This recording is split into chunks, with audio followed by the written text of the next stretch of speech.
terorisme itu bukan tujuan. Oke?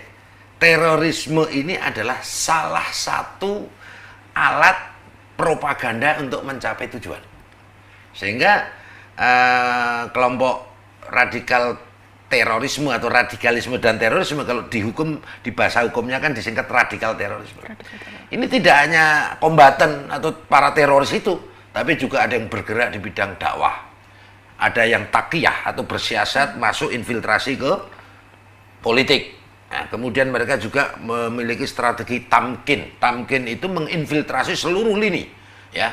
Bahasa tamkin itu apa? Mengambil pengaruh atau penguasaan wilayah, ya, menginfiltrasi ke seluruh lini, termasuk di TNI Polri, ASN, ya kan, dan lain sebagainya. Nah, pertanyaannya kenapa bisa begitu?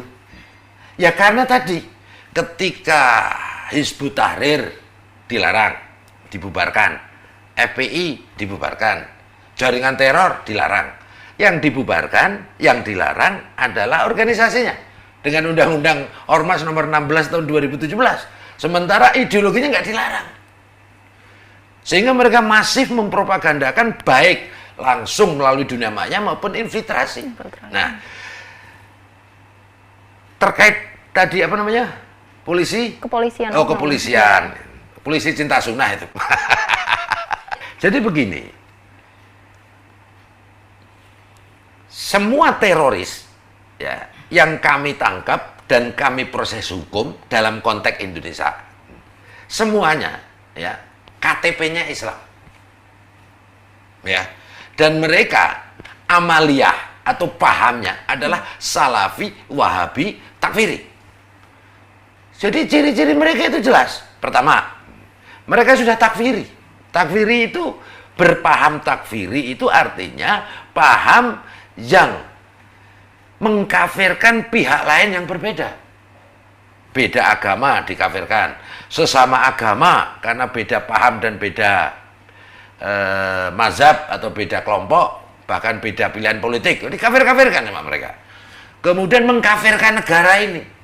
Nah, karena negara ini dianggap kafir, orang di luar kelompoknya dianggap kafir, sehingga mereka, kecenderungan mereka otomatis eksklusif.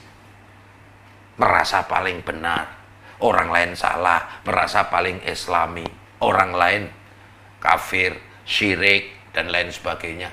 Dan otomatis mereka intoleransi terhadap keragaman perbedaan yang menjadi sunatullah. Ya kan? Nah, kalau sudah begitu bagaimana? Nah, karena ini tujuannya itu adalah gerakan politik kekuasaan, ya. Jadi terorisme tadi bukan tujuan, ya. Jadi tujuannya apa? Gerakan politik kekuasaan yang menginginkan kekuasaan, ya, dengan memanipulasi, mendistorsi dan mempolitisasi agama, ya. Yang endingnya ingin mengganti ideologi negara Pancasila dengan ideologi agama menurut versi mereka. Ingin mendirikan negara agama. Ingin mengganti ideologi negara Pancasila dengan khilafah menurut versi mereka. Nah itu. Nah, terus apakah Salafi Wahabi yang sering kita dengar yang masuk ke mana tadi? TNI, Polri, ASN. Mereka nggak ngajarkan terorisme, Karena yang harus dicatat begini, ya. Semua teroris itu pasti berpaham radikal. Meskipun mereka yang terpapar radikal tidak otomatis akan menjadi teroris. Nah, memang kelompok Wahabi ini tidak mengajarkan terorisme, tetapi ini embrio atau pintu masuk menuju radikalisme dan terorisme. Kenapa? Kenapa kok embrio atau pintu masuk?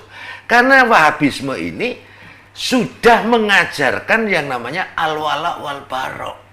Al-wala itu apa? Al-wala itu eksklusivitas tadi, monoloyalitas terhadap kelompoknya, terhadap pahamnya, terhadap amirnya atau ustadznya. Dan walbaro, melepaskan diri kepada orang lain, menganggap orang lain salah. Nah, otomatis ini akan eksklusif dan intoleransi terhadap keragaman maupun perbedaan, termasuk anti budaya, anti kearifan lokal. Anti, ya. Anti di sini bukan berarti tidak melakukan, ya kan? Anti di sini maksudnya maknanya adalah sikap membenci dengan menjustifikasi bid'ah, sesat, syirik, bahkan mengkafir-kafirkan terhadap budaya seni maupun kearifan lokal, misalnya maulidan, ya tawasulan, berjanji, kenduri itu disyirikkan, dipitah-pitahkan. Orang ziarah kubur ya niatannya untuk mengingat kematian ya kan, dan berdoa bukan minta pada kuburan, langsung dijustifikasi kuburiyun itu syirik. Nah seperti itu. Dan ini tidak dilarang. Yang dilarang itu ketika mereka sudah bergabung ke jaringan teror dan memenuhi unsur tindak pidana teror, baru kita tangkap. Tapi kalau hanya berpaham tadi yang saya ceritakan tadi, nggak ada larangannya, sehingga mereka bisa menginfiltrasi dan mereka pandai memanipulasi, mendistorsi agama, ya kan? Kemudian mereka juga masuk itu di masjid-masjid yang dulunya diisi oleh ulama-ulama, ustadz-ustadz moderat dari Nahdliyin, dari NU, ya kan? Wah, mereka karena militan, ya kan, dan apa namanya, biayanya banyak, ya donaturnya itu besar sekali itu kan, dari banyak itu nanti kalau kita ceritakan panjang itu.